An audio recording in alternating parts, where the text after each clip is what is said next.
Welcome to Hood Champion Boxing and Sports. In boxing, you find a way to win or you find a way to lose. Tank Davis and Devin Haney. Listen, why are people calling this a 50-50 fight? It's not a 50-50 fight. Okay, and the reason I'm even doing a video on this is because I just happened to catch a clip of Devin Haney's dad getting into it with Calvin Forde. You know, just these guys, first of all, when you look at the gray in Calvin Forde's beard, and you look at all the Beijing and Devin Haney's dad's hair and hairline, right? These guys shouldn't. Well, Calvin Forde was trying not to get caught up in all the back and forth BS and getting caught up with Devin Haney's dad, who was acting his shoe size, you know. And I get it, it's all about entertainment. It's all about, getting the attention of boxing fans, creating the buzz to make the fight big. But listen, let's be real. Right? When we're just talking about Devin Haney and Tank and the opponents that they face, right? Forget about them and what they bring to the table, because they're both great fighters. But I think Tank is just, levels above these guys because of that power that he has. And he's quick, and he has cat-like reflexes. He has everything Devin Haney has. It's just Devin Haney was more of a I don't know. I think Devin Haney may be more of a combination puncher, but for the most part, Devin Haney would like to sit back in the pocket and counter. And he controls the distance. Devin Haney does everything great. I just think Tank Davis beats him easy because he does everything great and he has the power. Okay, simple. But when you hear Devin Haney's dad, cussing at Calvin Forde and saying that Devin Haney would knock Tank the F out, I'm like, is his dad delusional? Or does he, genuinely believe that Devin Haney has the capacity to really get in there and knock Tank out? Now, does Devin Haney have which I think we all know that Devin Haney can't knock Tank out. But does he have the capacity to outbox him for 12 rounds? I don't think so. I think he has the capacity to get in there and make a good showing of himself early in some rounds, no doubt about that. You got to give Devin Haney credit. But at the end of the day, with Devin Haney, when he fought a guy like Jojo Diaz, he was doing great, but then he started getting touched up and he got hurt. When you saw him in there with Jorge Linares, Devin Haney was doing great, but we saw what happened when he stayed in the pocket. Just a split second too long, and he got touched. And Linares didn't even just let a single power shot go. It was a combination. He caught him on the end of the last shot of the combination. And Devin Haney was another 20 seconds around, Devin Haney would have been knocked out, okay? So we fast forward to, let's say, with Tank Davis and the opponents he fought. Do you think Devin Haney can beat Leo Santa Cruz? Okay, we already know what the deal with Yuriorkis Gamboa, but Gamboa was old, man, washed up. So I wouldn't even give Tank or Devin Haney credit for that fight. But let's say Mario Barrios. You think Devin Haney can beat Mario Barrios? I don't think so. You think Devin Haney can beat Rolly Romero? Possibly, right? But what happens when he gets touched? He doesn't have the power to stop him. But what happens when he gets touched? When Devin Haney gets touched? We saw what happened when Tank got touched by Rolly Romero. Tank didn't like that. Tank got on his bicycle for a little bit, didn't he? He said that guy, I'm paraphrasing, but he said he hits hard. And he knew he could get Tank's boy, he can get slept. He didn't want to get caught with nothing stupid. So Tank displayed a quality that Devin Haney has as well, something called patience. Not a lot of fighters have that quality of just being able to be patient, be smart, take their time, you know what I'm saying, and then wait for their opportunity. Like, that is just something, it's just hard to teach a fighter, especially if they haven't been training and trying to work on that in sparring. You have somebody who's a strong fighter, but you're, for the most part, just outworking them. You have the upper hand. You don't want to get a false sense of comfort in thinking, man, I can really let my hands go and try to get him out there. And then that person, like I said, a wounded animal is the most probably the biggest problem for you. And a hurt boxer is the most dangerous boxer. So you mess around and get in there and think you can start to really push, and then you get caught with something. But even outside of those guys, right? Hector Garcia, that Tank just fought, and he just defeated. You guys really think Devin Haney could beat Hector Garcia? You see, I'm going to tell you what, for Tank Davis, right? He has skills. He's a great fighter. Devin Haney has skills. He's a great fighter. But what really separates Tank from all those guys, man, 130, 135, 140 is a little bit different. They got some killers up there. But even up, most of the fighters at 140, not all. You got like Prograis. I just think they need to leave Prograis alone.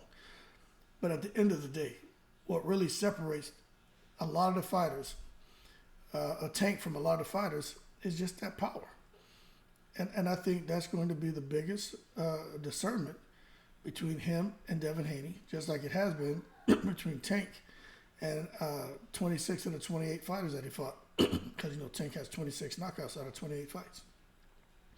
So for me, we just have to be fair. Now, I'm going to say, I remember first watching Devin Haney fight, especially that first fight he had on DAZN, when he first signed to DAZN.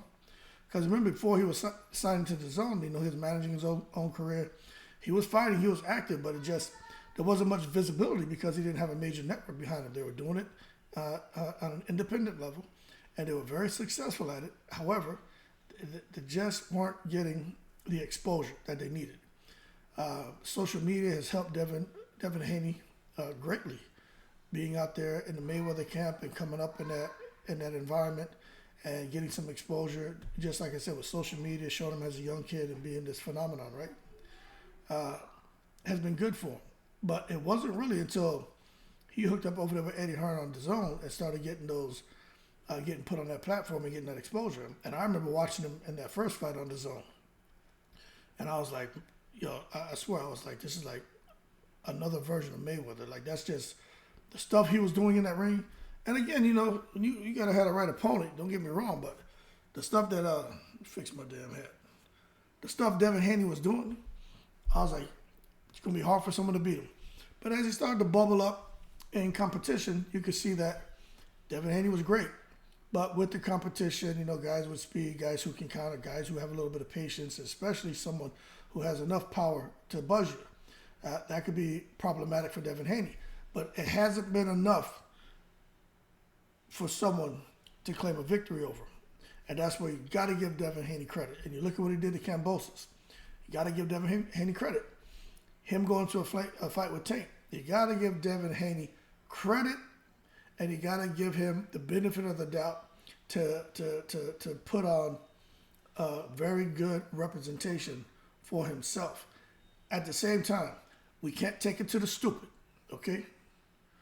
Let's be real. Devin Haney and Tank, over 12 rounds. You guys really think Devin Haney's going to get to the end of that fight? I don't think so. But Devin Haney's dad, he doesn't think so either. You know what he thinks? He thinks they don't need 12 rounds because he thinks Devin Haney is going to knock out Tank Davis.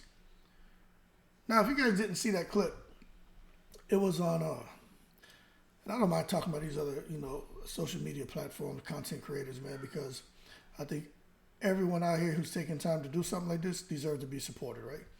But it's called The Boxing Voice. And, I don't watch a lot of the different content creators because, to be honest with you, when you see me put a video out, that's the only time I get on the computer. Other than that, I'm out with my sons. I'm busy.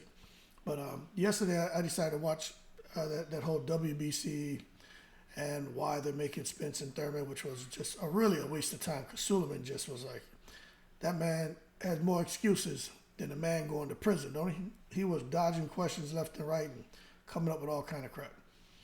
But after watching that, I said, let me start paying attention more to this the Boxing Voices channel. And then I happened to click on it today and saw there was something about Devin Haney, Bill Haney, and Calvin Forde. And I saw how, damn, man, Devin Haney's dad came on there and he was very vulgar, a lot of the, inappropriate language, man, but, he want to talk about he's Muslim and shit. But he was saying that Devin Haney would knock Tank out to Calvin Forde. And like I said, there was some very colorful language being used. And I'm just like, all right, this is madness now. And it sounds like they want, I don't know if they want the fight with Tank or if he's just trying to keep his son's name, out there. You know what I'm saying? But I'm going to tell you guys this right now. I'm going to tell you right now. When it comes to Tank Davis is going to do what he wants to do. He's his own man now. Now, we're all hearing, I don't know if you know, but Oscar De La Hoya has already taken to social media saying that no contract's been signed between Tank and Ryan. If they don't sign it by tomorrow or Monday, then he's going to move on, which we all know Oscar's not moving on anywhere. He needs that fight between Tank and Ryan, because there's a lot of money there. Oscar's not going anywhere. And Oscar doesn't have the upper hand in anything. You think Tank Davis cares if he fights Ryan Garcia or not? If he doesn't fight Ryan Garcia and Tank Davis, I haven't looked to see what position that Devin Haney's in, if he's allowed a voluntary defense or what the situation is. But it could be a good opportunity for Tank to jump into a fight with a Devin Haney. But then again, I don't know. Devin Haney has all those damn belts. He has to make all these defenses, and he probably wouldn't want to fight Tank at 135 anyway. Okay? So, and plus, Devin Haney's supposed to be fighting Lomachenko in May. So we'll see what's going to happen with Tank and Ryan Garcia. But for the most part, Tank's not worried about any of those guys. He's going to do what he wants, because Calvin Forde was even saying that, they'll see. And Devin Haney's dad was trying to force him to agree to a fight with Devin Haney. Now, it's funny to me because Devin Haney's dad, whenever he gets in front of the camera and he has someone who he feels would be a good opportunity for his son, right? He's always like, let's you guarantee we'll fight or promise we'll fight. Say right now that you'll fight Devin. He's always doing that. Almost like he feels that that's somewhat a contractual. Well, it won't hold up in no damn court, but it's like he's trying to push express contracts on guys. Well, you said you would fight him, but then at the end of the day, if they choose not to, then he wants to sit there and label everyone a duck. But I just think Devin Haney's dad goes overboard with the bull crap. But long story short, it's not a 50-50 fight. No way in the world is it a 50-50 fight. I take Isaac Pitbull Cruz. Isaac Pitbull Cruz would knock Devin Haney out. Some people disagree with me. I think Pitbull Cruz knocks Devin Haney out. I really do. Pitbull Cruz is not no damn Kambosos. Now, true, Pitbull Cruz, he got his head movement. He gets low. He tries to come in. Devin has the arm length. He knows how to create this distance, the little half a step back, pop shots, counters, rolls out, then lets his hands go. Devin Haney does everything great. But I just think when you're talking about a whole 12-round fight, I just think for Devin Haney, it's hard to be perfect. A whole 12 rounds with a guy like Pitbull Cruz coming at you. Being in there with a guy who's a much bigger fighter, like a Mario Barrios, okay? And even going there with Rolly Romero. I think he may have a better chance with Rolly than anyone else, but I still think to get to that 12th round, I just think it's more than likely. I just don't see him doing it. And I'm not at all trying to downplay him. What I'm telling you is Devin Haney's great. But I think he has a better chance fighting Shakur Stevenson than fighting Tank Davis. I put it to you like that.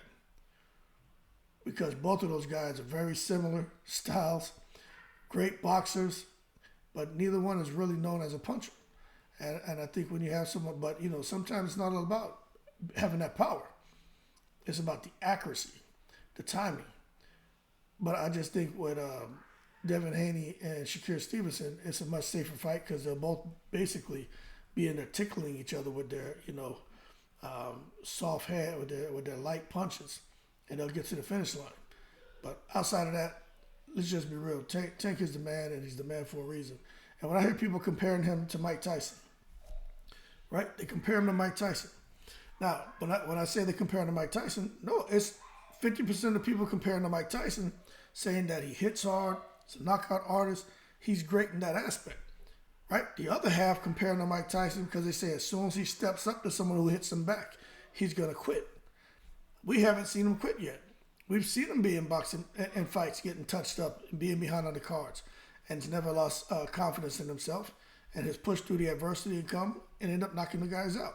When he was fighting Leo Santa Cruz, he was getting touched up. When he was fighting Mario Barrios, he was getting touched up. And then what happened? Tank, he took one of them power pellets and just started chomp, chomp, chomp, chomp, chomp, till he eventually devoured the opponent and got him out of there. So don't sit there and tell me Tank Davis, as soon as he gets hit, he's going to quit. But I will tell you this. If Tank Davis gets in there and things don't start going his way, like what we saw with Villa and Boots Ennis, and Tank decides he wants to talk outside the ring and do all this craziness, then that means that he's mentally checked out in the fight. And he's going to have to, by the time he mentally checks back in, it may be too late. Because one thing I can say about Devin Haney, he's locked in when he's in a fight. I don't think I've ever seen Devin Haney shout anything outside the ring or do all this, flamboyant antics and all this nonsense. I've never seen him in there showboating. I see Devin Haney focused and out there trying to win round by round. So that I'd have to give that edge to Devin Haney because he stays locked in and he doesn't let anyone, disrupt his focus. So that's a good thing. But that being said, everyone hold your horses. Let's not take it to the stupid. It's not a 50-50 fight. Devin Haney's dad out here cussing and carrying on. It's just ridiculous, man. Be careful what you ask for. And I really think Tank Davis will knock Devin Haney out. And we heard about the sparring that the two of them had.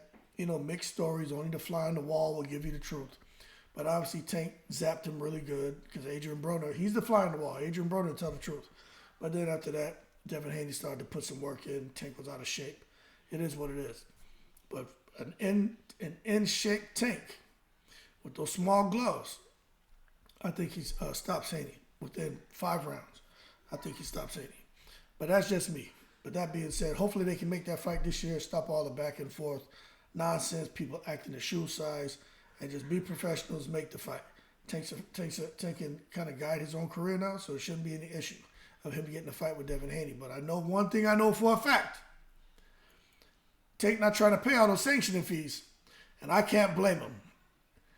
These sanctioning bodies getting paid off the effort of fighters, I can't blame Tank. So that being said, I can't blame Tank for not wanting to pay those guys no damn money. That being said, y'all keep cool. Shout out to the veterans, all 7 continents. I'm in the breeze.